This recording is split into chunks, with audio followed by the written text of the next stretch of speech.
Bueno, buenas tardes. Bueno, buenos días a todos. Todavía queda un poquito de jornada hasta que vayamos a comer, pero en breve nos iremos. Bueno, pues después de escuchar que los biomarcadores del laboratorio, todos los análisis que medimos, al final no son estáticos y fluctúan a lo largo del día o a lo largo de los meses o con el ciclo lunar o depende, o dentro del mismo día varias veces al día, pues nos hace preguntarnos que desde el laboratorio podemos aportar algo más. Cuando hablamos del papel de la cronobiología en la era de los datos, también nos preguntamos que si ahora, a día de hoy, tenemos esta era de la ciencia de datos, en la que tenemos cantidad de información que incluso antes no teníamos acceso a ella y a día de hoy sí que la tenemos disponible, si incorporamos la variable tiempo, porque no siempre se está incorporando, pero si la incorporásemos y con todos los datos que tenemos a día de hoy, pudiéramos hacer algo más, pues quizás la cronobiología también podría adaptarse y darnos un poquito más de información que fuera eficiente en este campo. Pero a lo mejor a veces, y esto nos pasa como cuando empiezas a contar algo nuevo, a lo mejor solo se entiende que la cronobiología poblacional o el ritmo circadiano poblacional es una curiosidad científica. Y bueno, la finalidad que tengo yo hoy es de convenceros de que quizás no solo es una curiosidad, un hallazgo más, sino que pudiera ser una herramienta que a un medio plazo pues pudiera dar ayuda a la toma de decisiones clínicas, ¿no? Que pudiéramos aportar información y valor a algo que todavía no se conoce y luego volver a bajar al individuo, porque como ya estamos escuchando hoy, si algo tiene la cronobiología es que aunque conozcamos ritmos circadianos, luego hay que adaptarlos, ¿no?, al individuo como tal. Entonces vamos a ver si puedo abordarlo de alguna manera que pudiera ser interesante para vosotros. Bueno, ¿por qué? ¿Por qué el ritmo circadiano poblacional o el ritmo biológico poblacional? Pues bueno, ya nos lo ha adelantado un poquito Alfonso. Tenemos muchos estudios con Ns pequeñas porque es muy complicado en el laboratorio coger a ciertos participantes, traerlos a un entorno que encima no es el entorno suyo basal y pues ingresarlos, hacerles una extracción que además cuando estudiamos un periodo de tiempo esa extracción tiene que ser bien representada. No podemos decidir que pinchamos en la mañana tan tranquilamente y luego en la noche no poder hacer ese seguimiento igual.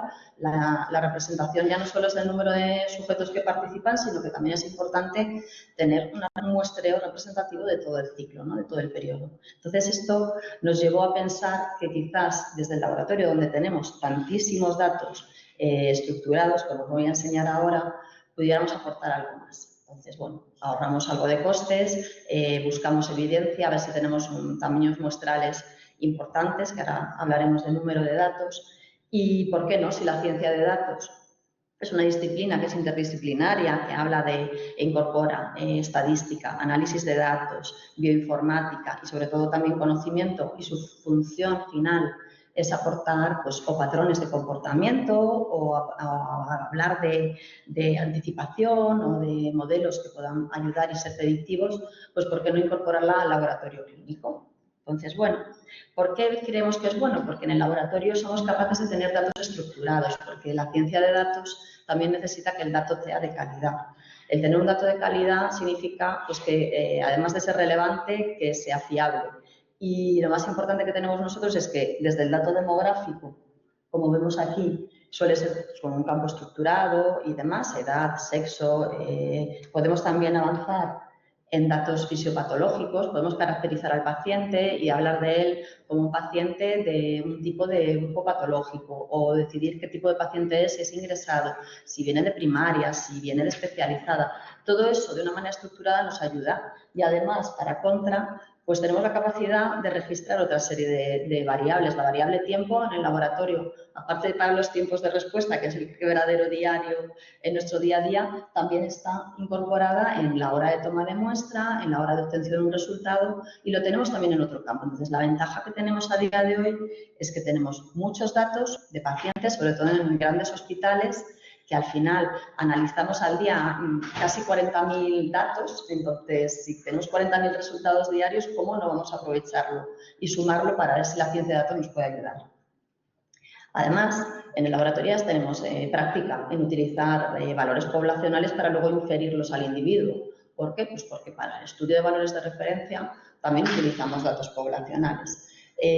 Clásicamente sí que se utilizan pequeños grupos de voluntarios o de sujetos bien caracterizados, que sean sanos o que sean patológicos, pero bien estudiada esa pequeña población, pero a día de hoy también hemos incorporado en el cálculo de valores de referencia otros métodos indirectos. ¿Por qué? Porque los datos de los pacientes están ahí, están bien estructurados y también somos capaces de particionar, de decidir a qué grupo de población nos vamos a dirigir para tener claro cuáles son los límites de decisión, ¿no? Entonces, bueno, no quiero profundizar en estos campos porque esta tarde también vamos a tener dos sesiones muy interesantes de lo que es el uso de datos de paciente para alcanzar también datos de cronobiología poblacional y del análisis de datos en el laboratorio. Y tampoco porque el tema de la troponina también va a salir esta tarde a nivel poblacional, pero vamos a seguir preguntándonos. Bueno, pues ¿qué es el ritmo circadiano poblacional o cómo lo entiende Cronobiolab, por lo menos? Pues Cronobiolab entiende que somos capaces de hacer un patrón promedio de una población que tengamos bien caracterizada y decir si existe un ritmo circadiano o no y inferirlo a una población. O sea, ¿cómo usaríamos? Pues lo primero que buscamos es saber si existe un ritmo individual, porque al final todos los hallazgos que encontramos tendremos que buscar si ha habido ya una evidencia previa en individuo. Si eso existe y encima es similar, pues ya tendremos dos puntos positivos, ¿no? Es decir, podemos agrupar todos los datos de una población, estudiarla como si fuera un único individuo y luego volver a decir que en los individuos se tiene que reflejar ese comportamiento. Sobre todo nos interesa que sea a nivel fisiológico o fisiopatológico, sacar conclusiones de qué es lo que estamos viendo. Y, por supuesto, pues poder particionarlo de la manera adecuada para poder estudiar enfermedad, para poder estudiar diferentes sexos, diferentes grupos de edad y poder luego sacar conclusiones un poquito más heterogéneas o, como me ha presentado ahora Alfonso, que no es lo mismo un paciente que tiene un hipotiroidismo que un paciente que es normotiroideo, ¿no? Pues lo mismo a nivel poblacional. Entonces, todos los datos del laboratorio estarían distribuidos sobre esta campanita de Gauss, no siempre, porque muchas veces la distribución no es normal, pero existe también metodología para ello.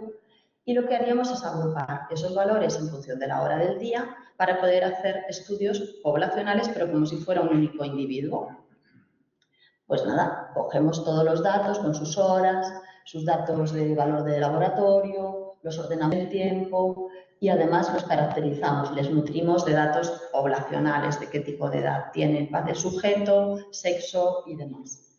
Y variables que son importantes, pues que tengamos recorrido a las 24 horas del día, por ejemplo, cuando estudiamos un ritmo circadiano poblacional, que es una limitación más. Entonces, ¿qué ritmo circadiano poblacional vamos a poder estudiar? Pues bueno, pues los pacientes que vienen a urgencias, los pacientes que pueden estar ingresados, también sería una posibilidad, o no. Hay que tener muy claro cómo haces esa selección del grupo a estudiar, porque todo no vale. No podemos mezclar, ya lo hemos visto, ¿no? No se puede mezclar heterogeneidad en el análisis porque si no, no vamos a ser capaces de llegar a conclusiones. Mayores de 18 años, menores de 18 años. Es muy importante de reproducibilidad, no solo a lo largo del tiempo, que es una de las cosas que nosotros hacemos, buscar evidencia en un año y ver si esto es reproducible en el resto, sino también en diferentes poblaciones, porque si no luego perdemos esa parte, ¿no?, de calidad científica final, ¿no?, de evidencia, de poder reproducir un estudio. Y nosotros en nuestro caso hemos jugado con diferentes hospitales para ver si éramos capaces de llegar a las mismas conclusiones.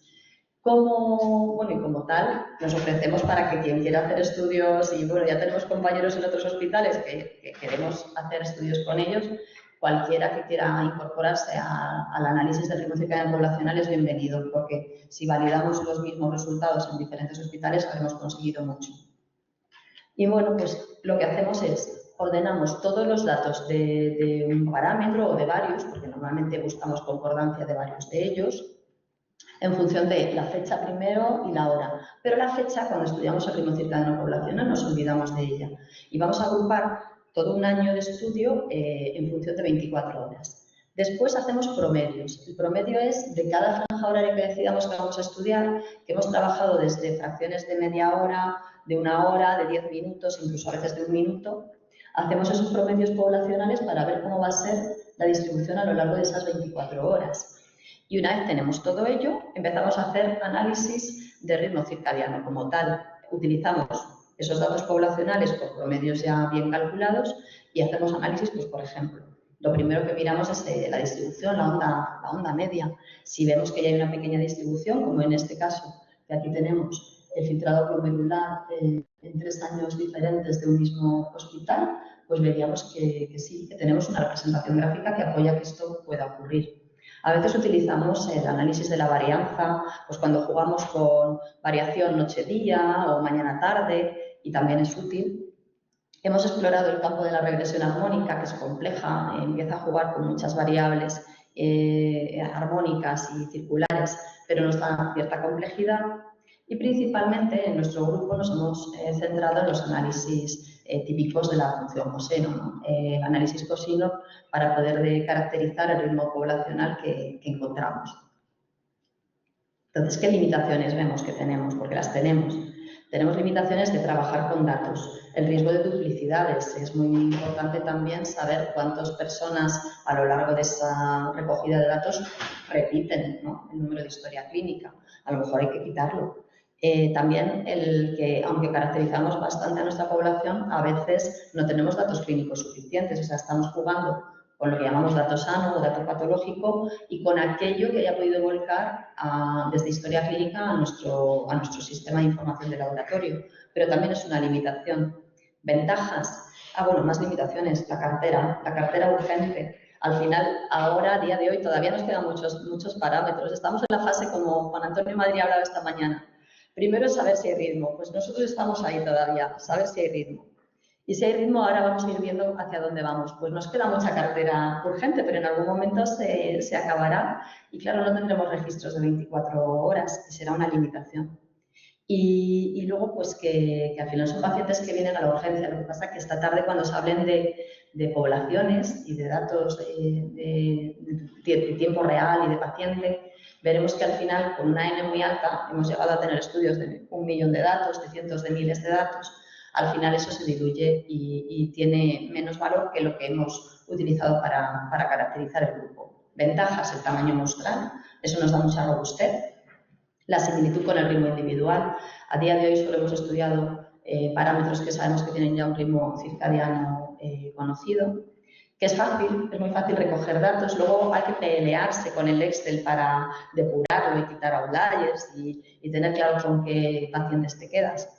Pero bueno, es fácil estandarizarlo, ¿no? Los datos estructurados, que es un punto fuerte, y bueno, voy a presentaros algunos ejemplos. Una de las primeras publicaciones que tuvimos definiendo el ritmo circadiano poblacional es esta de aquí. Habla del ritmo circadiano poblacional en la función renal. Y bueno, lo que nos presenta es que en sujetos sanos, aparentemente sanos, con función renal conservada, en función de la edad teníamos diferentes gráficos, pero luego cuando hacíamos un ajuste incorporando la variable edad, todos ellos tenían su ritmo circadiano poblacional. Aquí hablamos de 3 grupos bien diferenciados, de 18 a 40, de 40 a 69 y mayores de 70. Un poco orientados por cómo va ocurriendo ese descenso de función renal a lo largo de la edad. Lo bueno, que también está descrito a nivel individual, como podéis ver, es un patrón que se repite muy similar cuando abordamos estudios individuales y esto pues nos da confianza en el tiempo. Otro estudio que ha sido hace nada publicado en Chronobiology International, que es de nuestros compañeros también, de los que estudian células. Yo me he centrado sobre todo tesis y publicaciones en función renal, pero también estudian células. Y ellos han encontrado que hay ritmo circadiano en todas las células de la serie blanca y además, pues de nuevo, esto se replica similar al individuo, ¿vale? La ventaja es que todo esto va aportando evidencia para luego poder seguir estudiando otras poblaciones, por ejemplo, enfermedad, como os voy a presentar ahora más adelante. ¿Y para qué? ¿Para qué va a ser útil estudiar el ritmo circadiano poblacional? Pues bueno, nos hemos hartado ya de oírlo esta mañana. Un sujeto sano va a tener un comportamiento y luego cuando llega el envejecimiento o la enfermedad vamos a tener comportamientos diferentes que es bueno conocer. ¿Por qué? Porque puede influir en el tratamiento o en el seguimiento de un paciente. Os presento lo que ocurre en el caso de la función renal, del filtrado glomerular. Bueno, se ve regular porque quería ponerlas todas juntas, pero bueno, aquí tenemos el grado G1, tenemos 2 poblaciones, la población de Lorca y de Toledo, y ahí vemos que hay una pequeña elevación cuando en la fase nocturna a principio de la mañana. Conforme vamos avanzando a G2, G3A, G3B hasta G5, acaba convirtiéndose en una función plana. Dejamos de tener ninguna fluctuación a lo largo de las 24 horas del día. Y esto sí que empieza a tener interés a nivel clínico, porque si el reloj deja de funcionar, a lo mejor hay alguna variable más que haya que aportar.